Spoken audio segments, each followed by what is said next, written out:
pampaputi sa mukha guys. Mga babae din po, pampagwapa sa mukha. Ito po si Hada oh.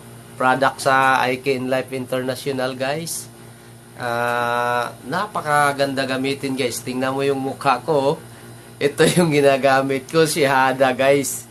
Tingnan mo, napakaputi na sa mukha ko guys. Ito po yung product sa IK in Life International guys.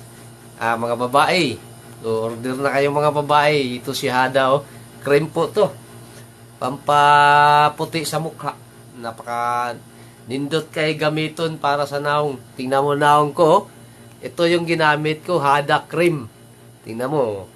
Puti na kayo ang naong ko no. Oh. Guys, PM lang po kayo kung sakaling ano po. Napakaganda gamitin po to para sa naong pampagwapa. Mga babae, mga lalaki. Ito si Hada cream.